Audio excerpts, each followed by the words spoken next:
कहते हैं कि दुनिया में मन सबसे ज्यादा शक्तिशाली चीज होती है।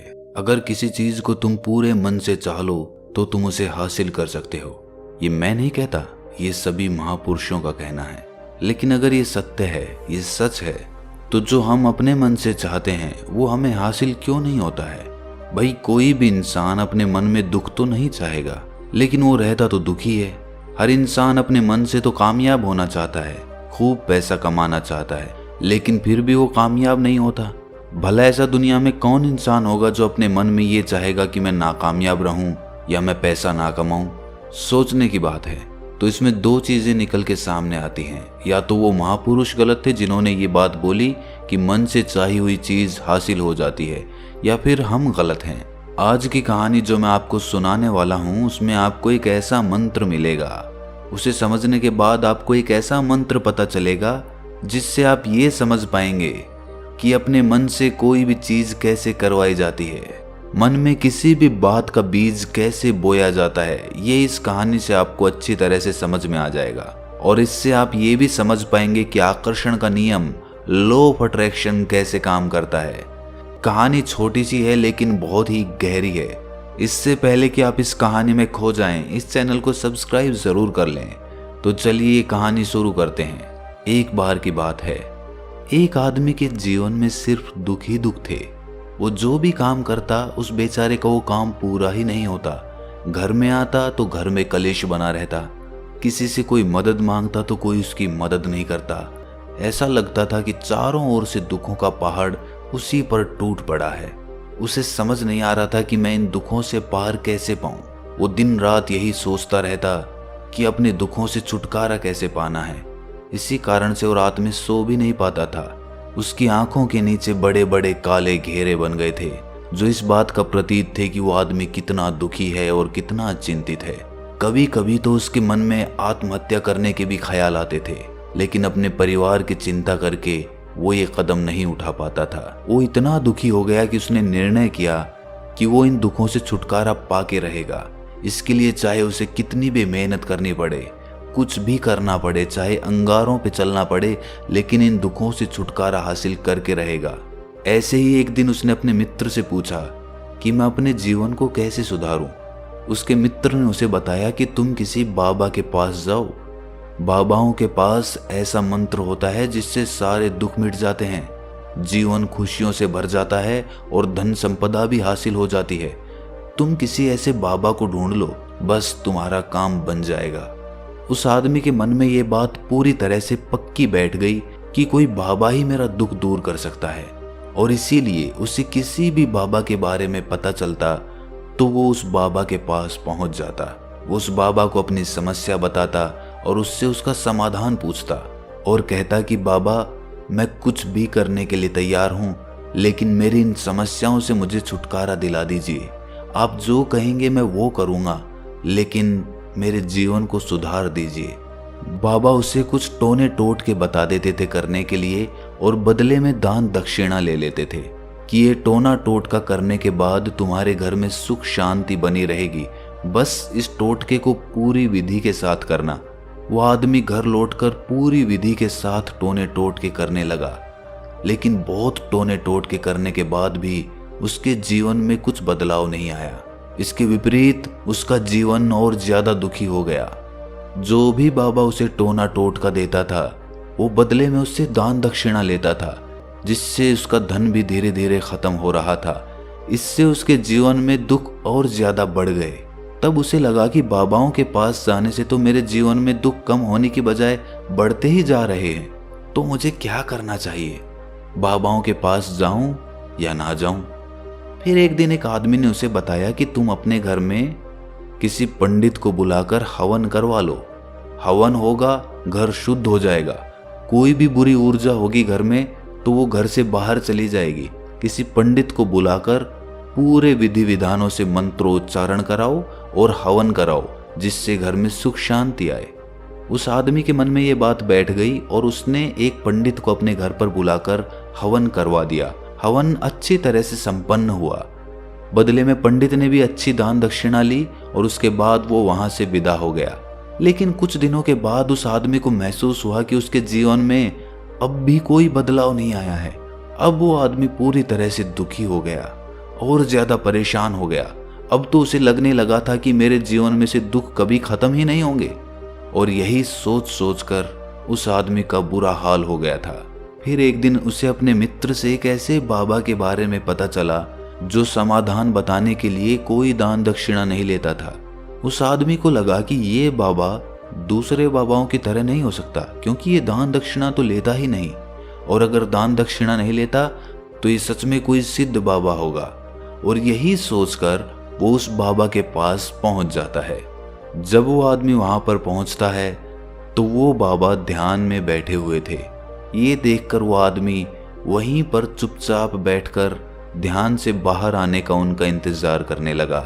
थोड़ी देर बाद बाबा ने आंखें खोली तो सामने एक दुखी और परेशान युवक को बैठे देखा। वो उसकी आंखों के नीचे काले घेरे देखते ही समझ गया कि ये आदमी अपने जीवन से कितना परेशान है। उसे संबोधित करते हुए बाबा ने पूछा कि बच्चा, क्या चाहते हो? बाबा के पास क्या लेने आए हो?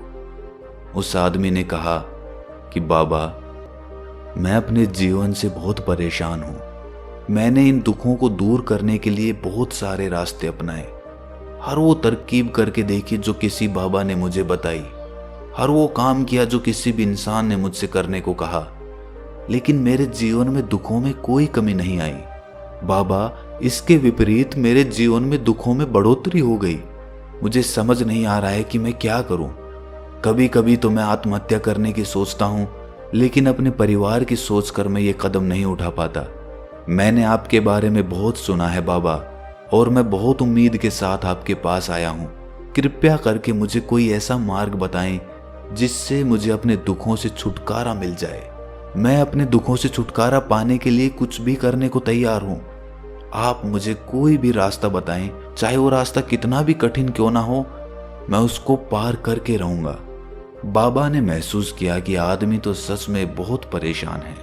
बाबा ने उसकी बात सुनकर कहा कि बच्चा, दुखों को दूर करने के लिए मंत्र ऐसे ही नहीं मिलते।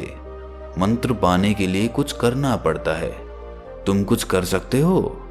ये सुनकर पहले तो उस आदमी ने सोचा कि ये बाबा भी मुझसे दान दक्षिणा ही मांगेंगे, लेकिन और कोई रास्ता ना पाकर उस आदमी ने कहा कि बाबा, आपको जितनी भी दान दक्षिणा चाहिए मैं देने के लिए तैयार हूं, लेकिन आपका मंत्र सच्चा होना चाहिए, वो पूरा होना चाहिए, उसका फल मुझे मिलना चाहिए। उसके बाद मैं आपको जो भी दान दक्षिणा लेना चाहते हो वो दे दूंगा।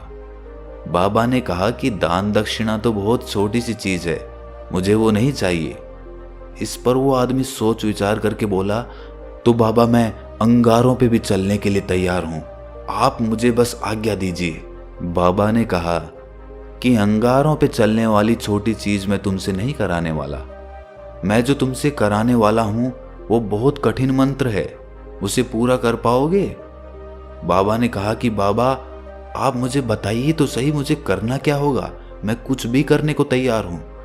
इस पर बाबा ने उसे कहा कि यहां से जब तुम अपने घर जाओ तो रास्ते में अपने मन में ये दोहराते जाना कि मैं सुखी हूं, मैं सुखी हूं, मैं सुखी हूं।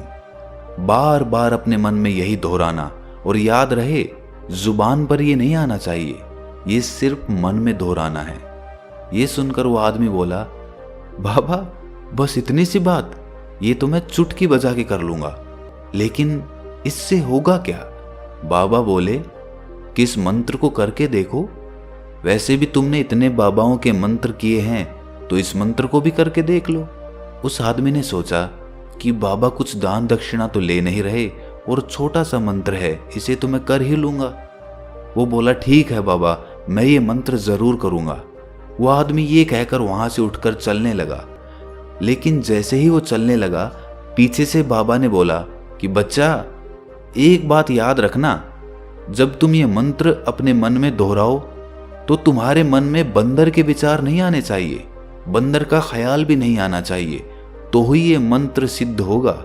वो आदमी बोला, मुझे तो आज तक बंदर का कोई विचार नहीं आया, तो अब क्यों आएगा? आप चिंता मत करिए बाबा, मैं बस मन में यही दोहराऊंगा कि मैं सुखी हूं, मैं सुखी हूं। इसके अलावा बंदर का कोई विचार मेरे मन में नहीं आएगा। ये कहकर वो आदमी वहां से चल दिया। वो अपने मन में मैं सुखी हूँ, मैं सुखी हूँ ये दोहराता हुआ थोड़ी दूर ही चला था कि उसके मन में अचानक बंदर का ख्याल आ गया। बंदर का ख्याल एक बार आया और चला भी गया, लेकिन उस आदमी ने सोचा कि आज तक तो मुझे बंदर का कोई विचार नहीं आया, ये आज बंदर का विचार क्यों आ गया। और ऐसे करके उसने उस बंदर के विचार को पकड़ लिया। वो ये भूल गया कि मुझे क्या मंत्र दोहराना है और वो बंदर के बारे में सोचने लगा। जब थोड़ी देर बाद उसे फिर से होश आया तो वो फिर से अपना वही मंत्र दोहराने लगा जो बाबा ने उसे बताया था, मैं सुखी हूँ, मैं सुखी हूँ। लेकिन अचानक से उसे सामने एक बंदर दिखाई दिया और ये देखकर उसके मन में फिर से बंदर का विचार उठ गया और वो अपने अंदर से इस विचार को बाहर फेंकना चाहता था। वो चाहता था कि मेरे अंदर किसी भी तरह बंदर का विचार ना आए, लेकिन उसे तो सामने बंदर ही दिखाई दे गया। ऐसे ही जद्दोजहद करते करते वो घर पे पहुंचा और घर पे पहुंचने के बाद अपनी पत्नी को कहा कि हे बंदरिया, मुझे खाने में बंदर परोस दो। और जब उसे एहसास हुआ कि उसने क्या बोल दिया तो वो अपने बाल नोचने लगा।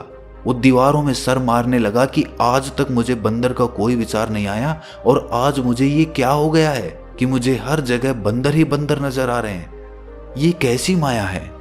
यही सोच सोच कर वो आदमी रात भर सो नहीं पाया।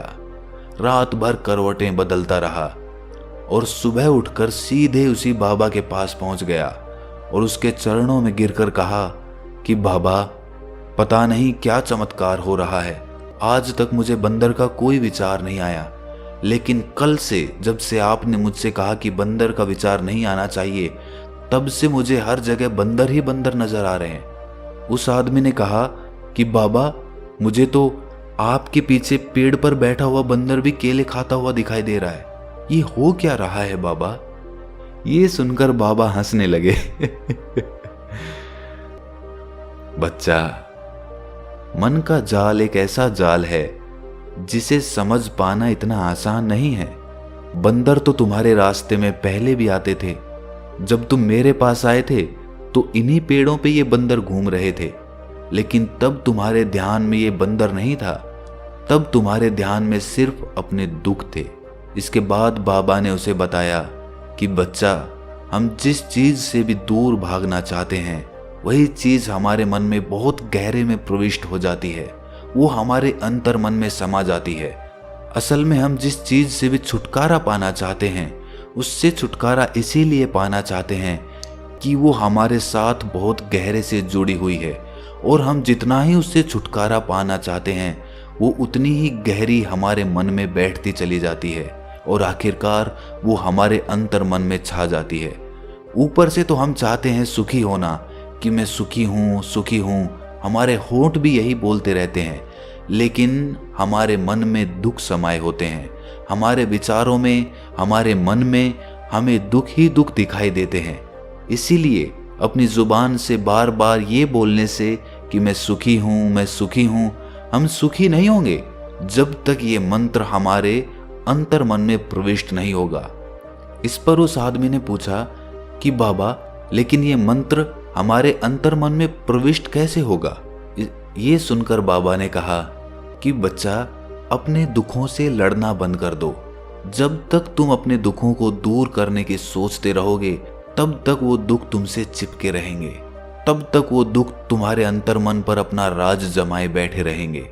और जिस दिन तुम उन दुखों के बारे में सोचना ही छोड़ दोगे, उन दुखों से छुटकारा ही नहीं पाना चाहोगे, उसी दिन से तुम्हारी जिंदगी से दुख गायब हो जाएंगे। क्योंकि किसी भी चीज से छुटकारा पाने के लिए हमें उस चीज के बारे में सोचना पड़ता है, और हम जितना ही उस चीज के बारे में सोचते हैं वो उतनी ही गहरी हमारे मन में प्रविष्ट होती चली जाती है। हम अधिकतर समय दुखों के बारे में ही सोचते हैं। हम यही सोचते हैं कि हमारे जीवन में दुख है और हमें इससे छुटकारा पाना है। इसी वजह से बार बार सोचने से वो दुख हमारे अंतर मन में प्रविष्ट हो जाते हैं और हमें एहसास भी नहीं होता। इसीलिए अगर तुम दुखों से छुटकारा पाना चाहते हो तो दुखों से छुटकारा पाने के बारे में सोचना छोड़ दो। तुम्हें दुखों से छुटकारा मिल जाएगा। अक्सर आदमी धूम्रपान छोड़ना चाहता है, शराब छोड़ना चाहता है, सुबह अपने आप से ये वादा करता है कि मैं कोई भी गलत काम नहीं करूंगा, लेकिन शाम को जब लौटता है तो नशे में चूर होकर लौटता है। ऐसा क्यों होता है कि जो हम सोच रहे हैं वो पूरा कर ही नहीं पा रहे हैं? असल में हम उस चीज को बहुत ज्यादा तवज्जो दे रहे हैं, उस चीज को बहुत ज्यादा अहमियत दे रहे हैं। जब भी हम उस चीज को छोड़ने के बारे में सोचते हैं तो हम उसकी इम्पोर्टेंस यानी कि विशेषता और ज्यादा बढ़ा देते हैं। हमारा मन उस चीज के बारे में जितना ज्यादा सोचेगा, शराब या धूम्रपान छोड़ने के बारे में जितना ज्यादा सोचेगा, हमारा मन उतना ही उस चीज के पीछे ज्यादा भागेगा। हमें उस चीज से लड़ना नहीं है, बल्कि बिना सोचे गुजर जाना है। और अगर इस मंत्र को हम समझ लेते हैं तो हम अपने जीवन में जो भी पाना चाहते हैं उसे अपने अंतर्मन में डाल सकते हैं। और एक बार वो लक्ष्य हमारे अंतर्मन में बैठ जाता है तो फिर सफलता पाने में कोई समस्या नहीं आती, कोई दिक्कत नहीं आती। तो दोस्तों, कैसी लगी आपको ये कहानी कमेंट सेक्शन में ज़रूर बताएं, और अच्छी लगी तो इस चैनल को सब्सक्राइब करना ना भूलें। तो मिलते हैं अगली कहानी में, तब तक के लिए अपना ख्याल रखें।